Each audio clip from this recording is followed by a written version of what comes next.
How do you do? Jen and Cam feel it would be unkind to present this program without a friendly word of warning.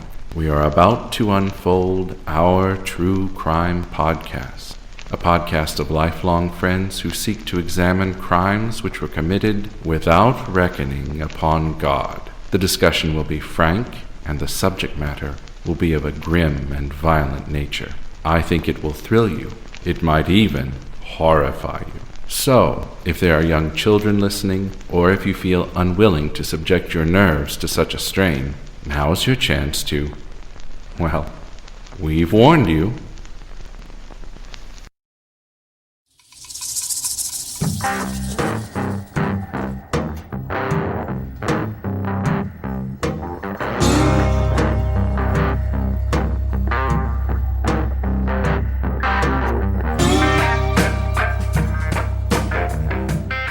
Hi, Jen. Hey, Kim, how are you? I'm pretty good. I'm hot. And I don't mean... Well... you know. Physically? I mean hot temperature-wise, yes. Oh, yeah. Well, do people know that you record this in the closet? I record this in the closet, people. There you go. There's no vent in here. There's no AC. There's no heat. So I'm just a little warm. You're hot in the summertime and you're cool in the winter. That's right. Got the little vapors going. Anything new with you, Jen? Not a darn thing. We leave soon. Well, actually, by the time this airs, we will be coming back from vacation. So, let's pretend. How was vacation, Jen? Oh my gosh, it was so much fun and exhausting. Exhausting. Did you have good food? I'm sure we did. Exactly. I can tell you right now, we rode a lot of roller coasters and we saw a lot of medical specimens in jars at the Mutter Museum. And you spent a lot of quality family time in I'm the sure car. we picked up a Philly cheesesteak when we were hit Philly. So, and right now we're debating whether we're going to go to the Norfolk. I guess there's some kind of submarine naval thing, something or other. My husband. The yellow submarine is there. We all live there. Actually, we do. We do. No, so I think there's some like tourist submarine or something. I don't know. My husband was telling me last night, and I was half asleep, and so I just smiled and nodded. So. I'm sure by next week, after this episode airs, I will let you know if we went to whatever place that he was talking about. I can't wait. And if you want to go, I hope you go, and I hope you have a great time. I'm sure we will. I'm sure I did. I'm sure you did. Looking in the future. All right. What you got for us? All right.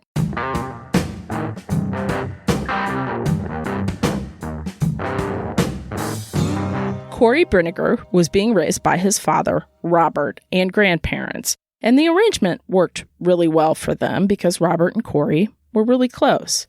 Now, at this time in his life, Corey's mother, Robert's ex, was not in the picture.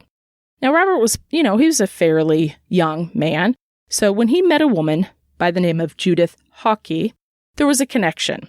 The family could once again become a unit. Corey was just 4 years old when he met Judith. And at that young age, he could not yet know how much Judith would change his life and make what should have been a little boy's dream of having a family turn into a nightmare that no one would believe. With Judith now in their lives, Judith volunteered to keep Corey while Robert was at work. While Judith was all smiles in front of Robert, as soon as he left for work, the real Judith came out. Judith would spank Corey with a belt and then tell Corey not to say anything. And that when his dad came home to tell his dad that they had a great time, they had a blast, and you know what? He wanted to come back the next day. It was only weeks later that Robert moved in with Judith, and just a few months after that, Robert and Judith were married. Judith had a daughter, and unlike Corey, the girl could do no wrong. Soon Corey was getting spanked daily, usually for nothing. To hide the bruises from Robert, Judith would draw a bath for Corey filled with ice cubes. If Judith was having a bad day, she would take it out on young Corey. If she was having a good day, she would take it out on young Corey. Now, several times, she would actually hold the little boy's face underwater until he would lose consciousness. She'd wake him back up, bring him to, and then she'd beat him. Yet when Robert would return from work, Corey was instructed to play the part or else suffer the consequences. She was a monster. At this point, Corey is still seeing his grandparents on the weekends. Now, one weekend, he begged his grandparents, he did not want to go home. Please let me live with you. And his grandparents, they could sense something was up. But, with Robert marrying somebody, they kind of figured that Corey probably just was feeling a little insecure about not getting the attention from his dad that he'd always been getting because it was just the two of them. When Judith found out about this, let's just say it did not go over well. The next time Corey was going to go for a visit, she grabbed Corey by the arm and told him that when he came back home, he was going to tell, or shall I say, lie, to his father and say that his grandfather beat him with a belt. With the look of the devil on Judith's face, Corey told his father the fake story. Robert told Corey that he would be protected and would never have to see his grandparents ever again. At this point, Judith was getting exactly what she wanted, full and total control of little Corey. Corey was her puppet and too innocent to see what was going on. It was at this point Judith started forcing Corey to misbehave in front of Robert, from small things like acting out to larger things like pouring water on his father while he was napping. Now, it was also at this time a teacher started to wonder why this young boy was wearing pants and turtlenecks during the hot weather. Of course, Judith was forcing Corey to wear these clothes to hide the bruises. Now, this would not be the last time a teacher took notice of Corey. Judith's evil plan was in full swing. Both Robert and Corey were Judith's pawns, unknowing that they were also each her victims. At the age of 10, it all became crystal clear for Corey. One day, Judith sat Corey down and told him that she had terrible news for him. His father, Robert, was diagnosed with terminal brain cancer. Robert had only a few months to live at best. And Corey, understandably, was devastated. For once in her life, Judith seemed to be nice to Corey and concerned, like a mother should be, or so it seems.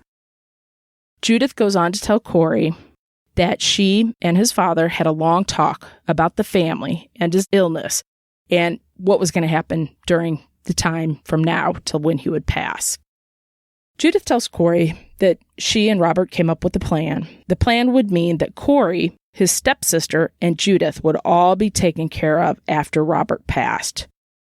Judith adds that Robert didn't want Corey to know he was sick, but Corey needed to participate in this plan if it were to mean they would all be okay after Robert passed away.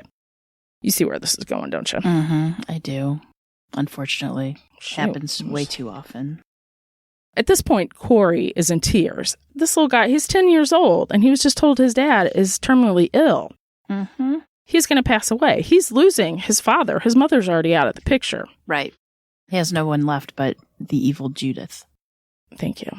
Judith's trying to console him, but as she's consoling Corey, she also tells him what the plan is, and it's this.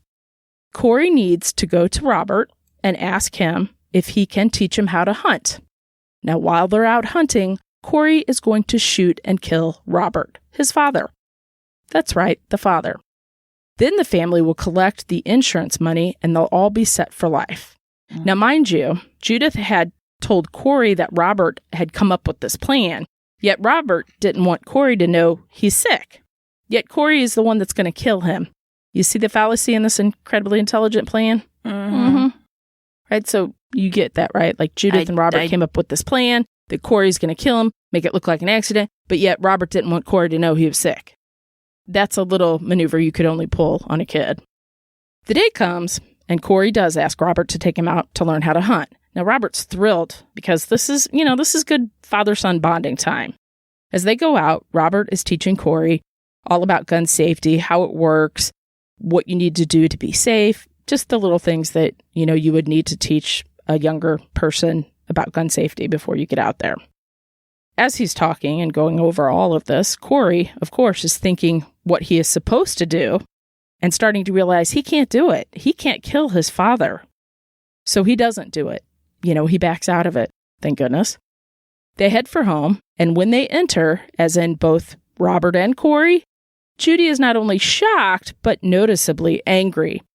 Corey was going to pay for this.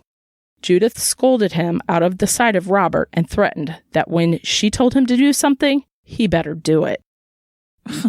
A few days later, Judith was at the bus stop waiting for both Corey and his stepsister, her daughter.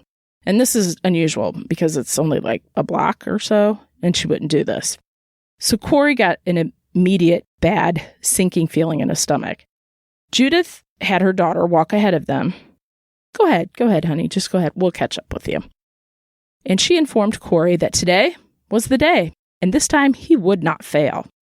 Judith tells Corey that there is a gun inside the house in the utility room. Corey will get the gun, go upstairs to the bedroom where Robert was taking a nap, and shoot his own father. And how old is he again? 10 years old. 10 years old. And Judith had been in his life since age 4. Judith also tells Corey she's going to go to her mother's house so that she's not home when the accident occurs. Mm-hmm. She's so nice, isn't she? What a sweetheart. She just wants to make herself in the clear. Mm-hmm. A monster. A complete monster. Now think about this from a little 10-year-old cutie pie, what this little boy's going through. I couldn't imagine. What he has to do, and if he doesn't, he's the one that will have to pay. Corey goes inside the house. His 10-year-old little frame picked up the gun that was almost as big as he was. Corey crept upstairs, reminding himself that even though he didn't want to do this, it was what his father had wanted, or at least that's what Judith told him. Corey entered the bedroom, stood in front of his sleeping father, and lifted the rifle, pointing it directly at Robert. Corey squeezed the trigger, and nothing happened. Corey was relieved as he thought this meant the gun was broken and wouldn't work, meaning he didn't have to do it. Mm-hmm. But then Corey thought about it, and he knew Judith was going to be furious if he did not do it this time. He picked up the gun once more, pointing it at Robert, but this time the gun worked. Robert was shot and killed by his own 10-year-old son as he was sleeping. Oh, jeez. On November 3rd, 2003, at approximately 3:56 p.m., a 911 call came in, asking for help to a residence in Mark Center, Ohio. Upon arrival, first responders were met by a young boy who was later identified as 10-year-old Corey Breininger. Corey led Sergeant Cliff Vandermark to a bedroom where he observed a male with a close-range gunshot wound to the head. The man was laying on his back in his bed with his covers, pulled up halfway. He also had earplugs in his ears. It was during the day, right? So this was right after school. So he was sleeping, had the earplugs in. There was also some pamphlets laying around his body, and they were things to do with gun safety and guns and things like that. A shotgun was located, and it was right on the floor next to the bed. There was a lot of blood, and it appeared that the man had been shot on the side of the head, and he was obviously sleeping and wasn't aware that the gun was coming for him. The man, of course, was pronounced dead at the scene. Corey told the officers that his dad was, talking to him earlier about gun safety, and that's why there was all the information about gun safety and how to hunt, proper ways to hunt, and that's what they were doing. And when they were doing that, his finger slipped on the gun and it went off. It was an accident. It was just a terrible, terrible accident. At the time, Sergeant Vandermark, he believed this. He accepted the story. He thought, okay, I guess that's believable that it could have been an accident. It happens all the time, as sadly we know. So later in court, Sergeant Vandermark would say that he kind of thought that the scene was questionable as to how it displayed itself and how Corey said it happened. But he said he was so caught up with this poor little devastated boy who was just, delirious and sad, his judgment was clouded. Gotcha. Okay. At that moment in time, it would be established that it was an accident and not a homicide, and the investigation would close. Shortly after the police arrived, Judith came on the scene, and boy, did she play the part. She was hysterically crying and hugging Corey. Now, this was all in front of the police officers. And of course, when officers left, cold, cruel Judith returned, threatening Corey to only do and say what she wanted. It was just mere hours after Robert had been killed that Judith placed a phone call to the insurance company to claim the money, which was $500,000. Can't these people realize that you don't call immediately? That really sends up a signal that, the body's not even cold yet and they're calling the insurance agency.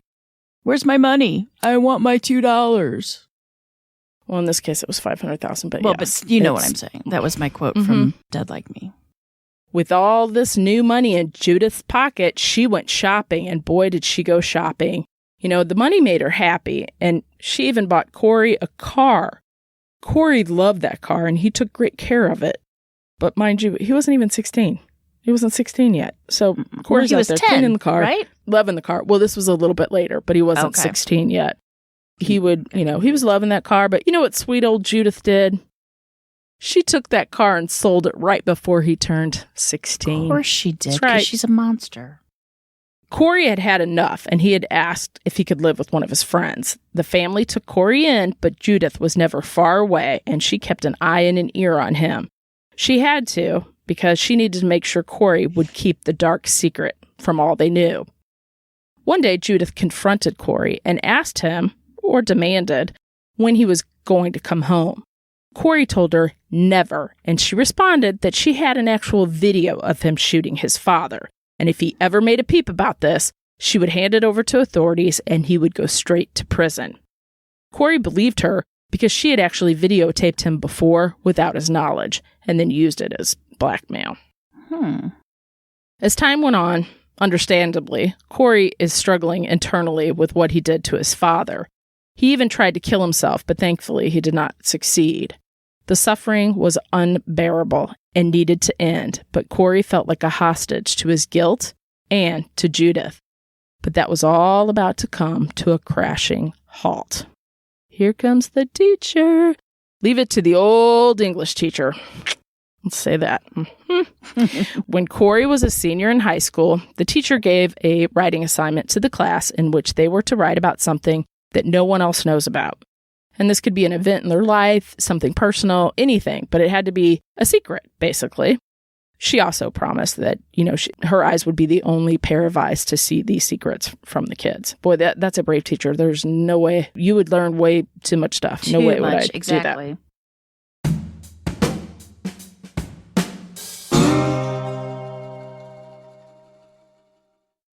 Hey, Cam, we're getting ready to go on vacation and I'm packing and I'm going to need that copy of Love Letter by Zeman Games back. I want to take it on vacation with us. Well, come on by and get it because guess what? I just went to Target and bought my very own copy of Love Letter by Zeman Games. Love Letter is so simple to learn. It's so easy. You can learn it in no time. You simply draw a card and play a card on your turn using the character's abilities to stay in the round and get your letter closer to the princess. All you need is 2 to 6 players, ages 10 and up, and 20 minutes to play. It's so easy, anyone can play, anywhere, and it takes no time to learn. Love Letter is $11.99 and comes with a velvet drawstring bag, so you can take it anywhere. You can get your own copy of Love Letters at Target, your local game store, or directly through Z-Man's web store, Z-Man Games. The web store is zemangames.com, ZMANGAMES.com.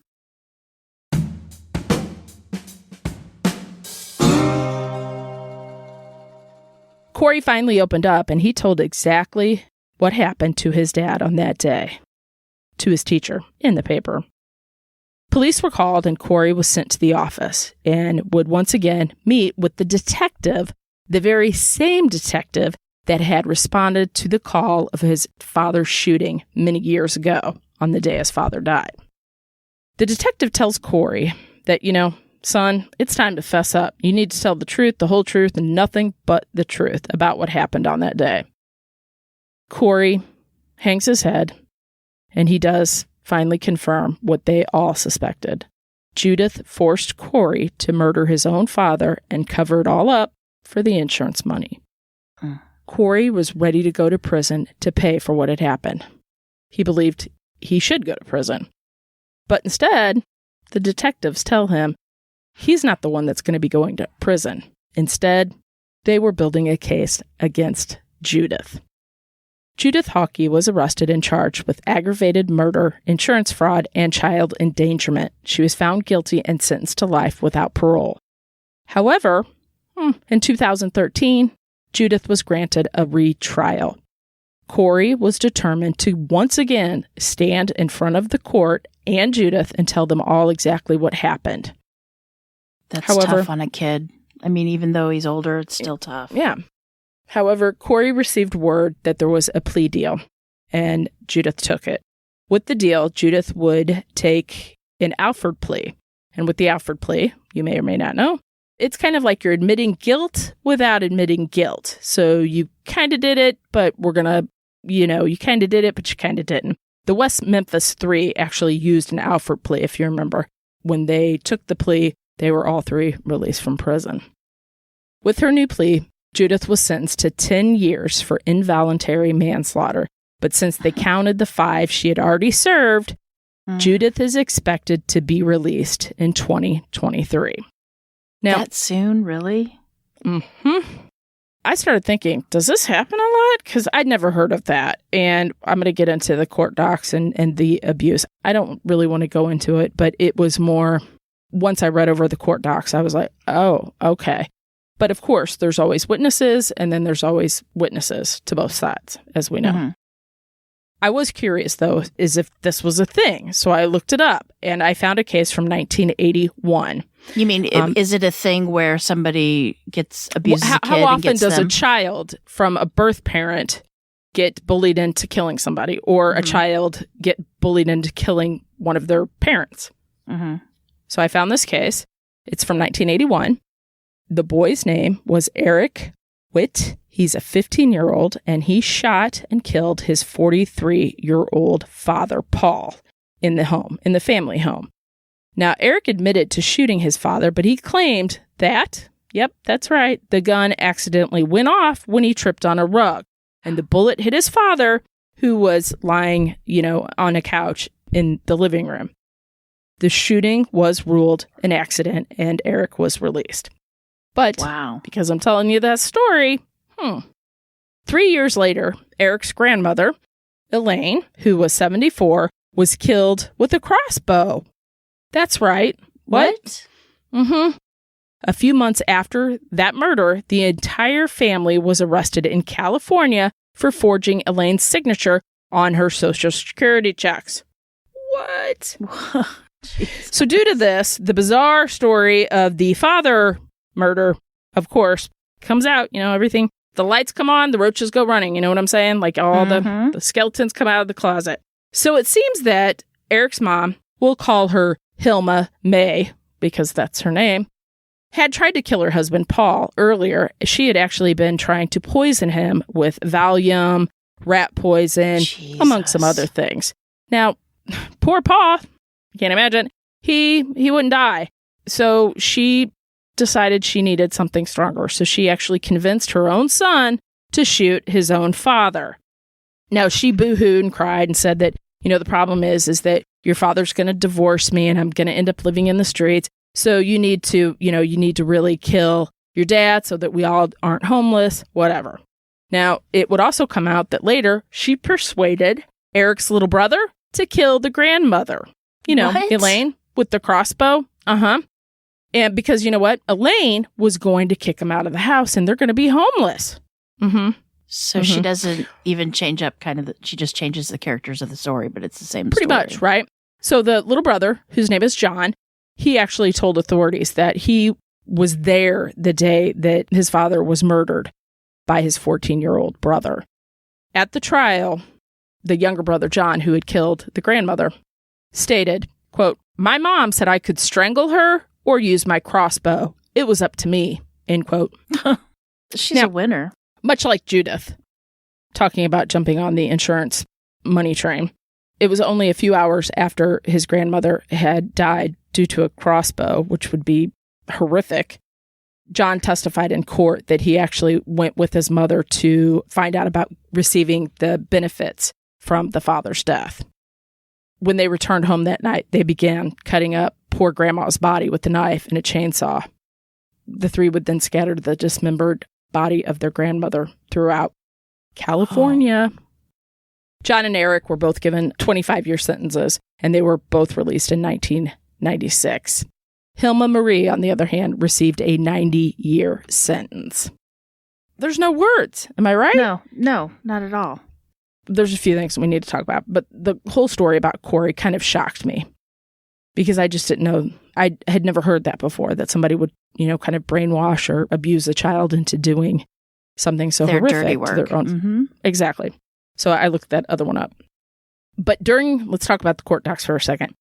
So in the court docs, there's some teachers that would say they noticed bruises and marks on young Corey and had even called whatever DFS, whatever they're called in that state, the Child Protective Services. Mm-hmm. But there's also teachers, on the other hand, that said they had never seen anything wrong with Corey. There was a neighbor at the bus stop when she waited for him that said he put his arms around her and he was very affectionate with her, and that she was doing the same to him, and that they didn't sense that anything was off. But again, somebody as manipulative as Judith, of course, is going to be able to, they have two personalities, if you will, right? The one that that they keep. Some of the abuse was really extensive, and as he got older, and just a little warning, I'm not going to get into it too much.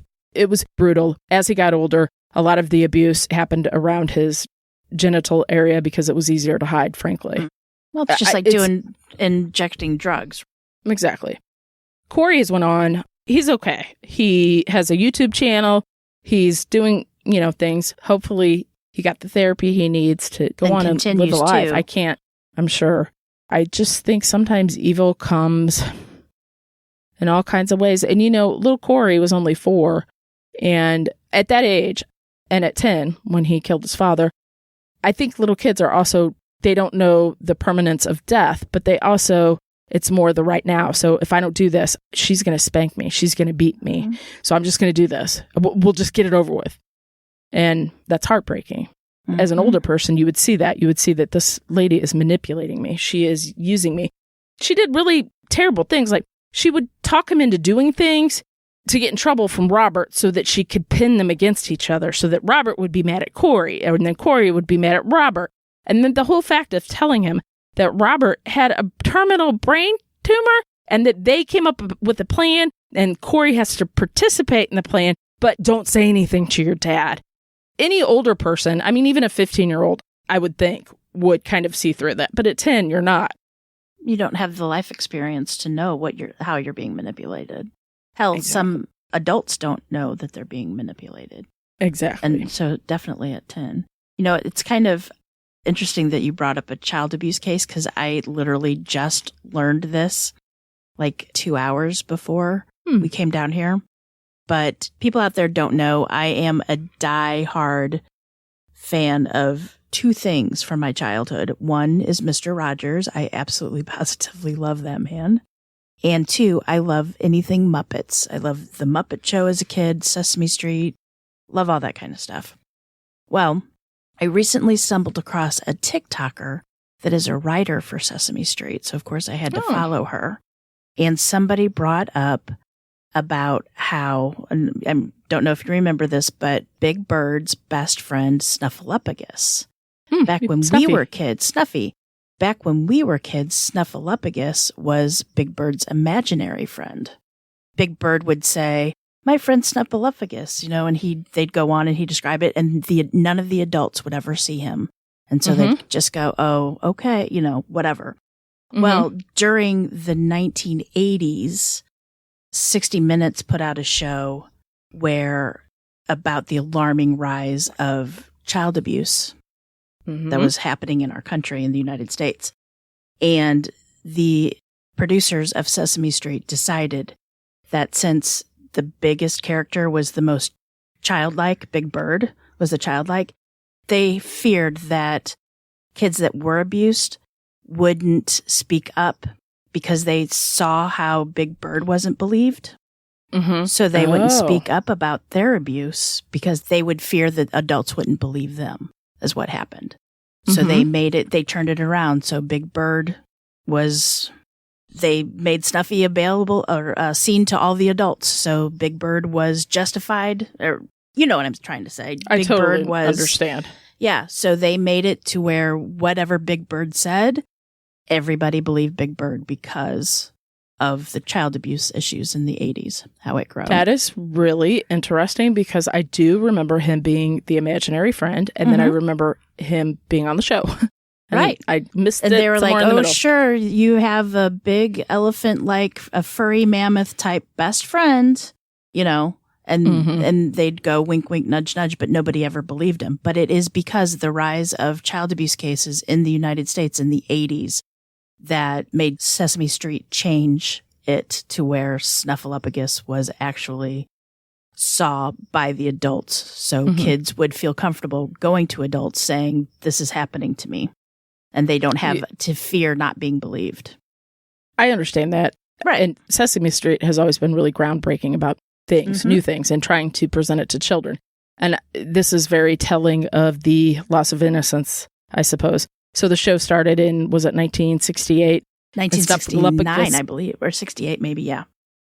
Snuffleupagus was an invisible friend, so that was trying to teach children that it's okay to have an invisible friend, right? And then 20 years later, yeah, it's child abuse, and it's okay to, if you see something, say something, tell an adult, all that. You will be believed. Adults will believe you if you, whatever you say, adults, you will be believed. It's just kind of sad commentary on it is, isn't it? But I thought that was really interesting. And then the fact that I just saw that TikTok right before just was kind of a coincidence. Jen. I mean, I just remember when adults started to realize that Snuffy was real. So, like I said, I'm a kid at heart, but Sesame Street, the Muppets, and Mr. Rogers are like my big things. They're my special trinity, I guess. I don't know. That's cute, Jen. Yeah. Aw. But yeah, it's just interesting. And that's an amazing story. And I can't believe what a monster Judith was. And that because of that stupid plea deal, she only had to serve 5 years. That's infuriating. Well, she's not a nice person, Jen. No, she's not. I'm just saying. I don't want her know. ever to see the light of day. And the fact that she's going to be out in a year or two is soul crushing. She couldn't have killed Robert because that would be too obvious. Obvious. But to be that callous and that cruel to force a child to kill his own father? Actually, that is worse than her doing the killing.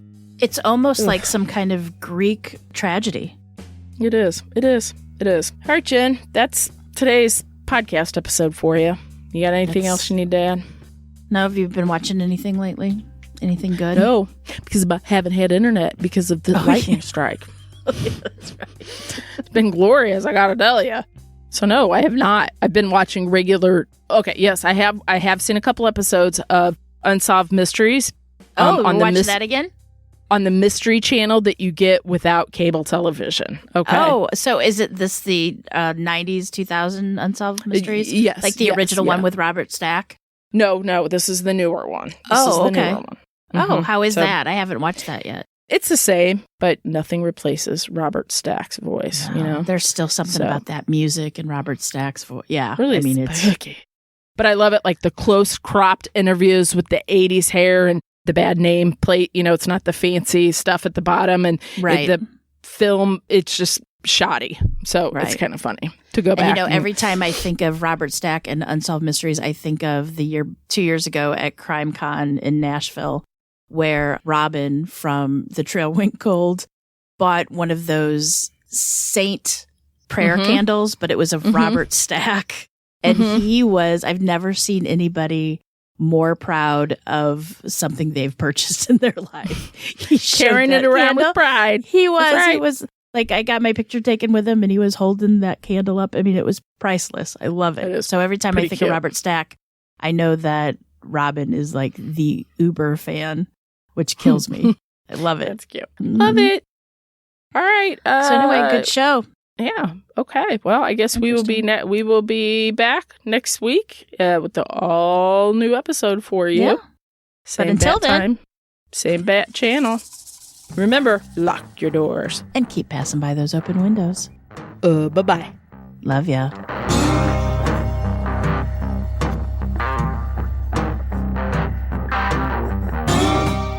Today's episode was researched and written by me, Cam. For more information about this episode, as well as all the sources I used, please check out our show notes or the podcast website at ourtruecrimepodcast.com. Our True Crime Podcast is developed and created by hosts Jen and Cam. Original music and audio mix of all our True Crime Podcast episodes is courtesy of Nico from We Talk of Dreams. Listener discretion is provided by Edward October from October Pod VHS.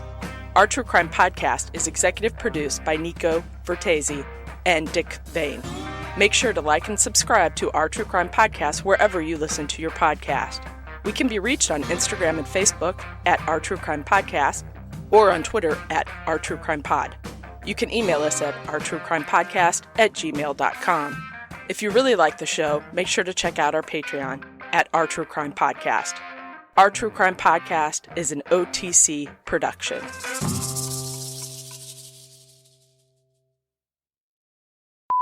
This is a humdinger, but they're all humdingers. I know, but some of them just kind of. Well, let's just dive right in, right? Is this the humdingerist? Is it that's humdinger? No, but it's a story. Okay. I don't want to do too much bad grammar. So I ain't got no time for no grammar lesson learning. Grammar not so good sometimes. Well, but can you say that in Spanish? No. Can you say that in Spanish? Because apparently we can't. I can't say that in English. So I know. All right. Anyway, forget about our reviews. Here Let's go on. We go. The arrangement worked really well. Robert and Corey, they were tight, son and father and all that stuff. Okay, so when calm down one second. Remember, we decided on the way home that we were going to try to speak slower. Speak slower. Yes. Yep. Let's try to go. Be thoughtful and speak slower. And with purpose. I'm gonna do a podcast with purpose. It's gonna be called the podcast about purpose. All right, here we go. There was some gun safety hunting pamphlets laid across the bed. Pamphlets. Yes. Pamphlets. Just Hold on here. There were also some pamphlets. Thinking